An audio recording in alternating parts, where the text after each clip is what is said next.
Two things have come on my radar in the last few days, and I've been putting these things into practice intensely, and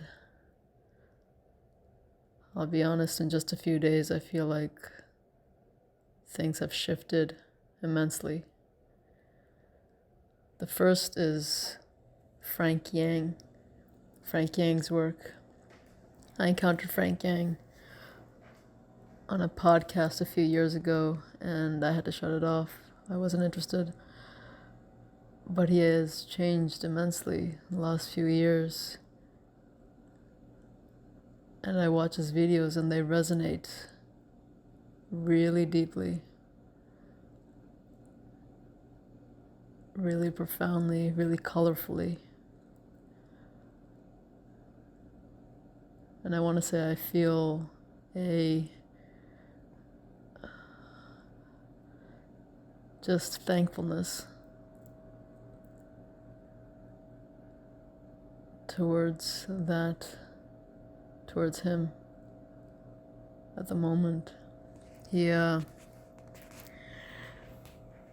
especially one thing in particular, his whole concept, his whole approach of contraction and expansion.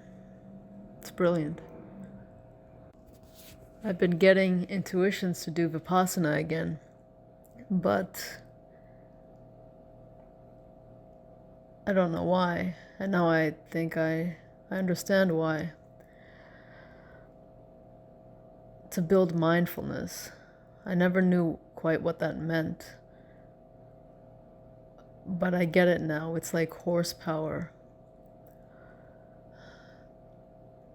Frank says something like power is speed and strength. Speed times strength. Vipassana gives you the mindfulness to actually see what's going on.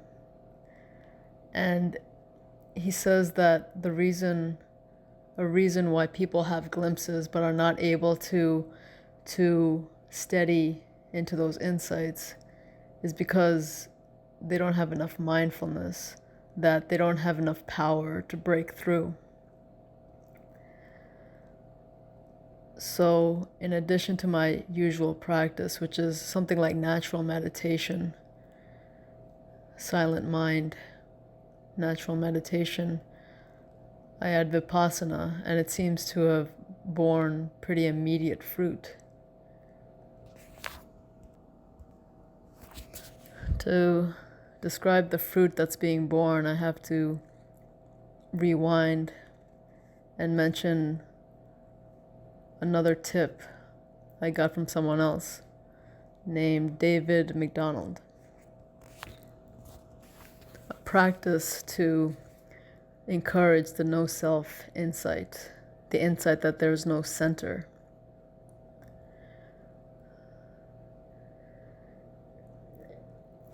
He describes this method where you look and you see where you're looking out from. You try to look out from there. Long story short, there's nothing to look out from. That was just an activation. And then also take the point of view, smear yourself across the wall, and look at yourself from different points in the room.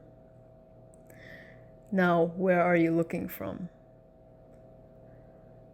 Long story short, it's probably somewhere else. It's just another activation, a kind of conditioning. Do this, scramble your awareness enough, and eventually, I feel like I'm in the process of this, eventually it drops. It gives up. The center is to be found nowhere. And then the whole experience of life changes. In fact, you can't even call it an experience anymore because there's no experiencer.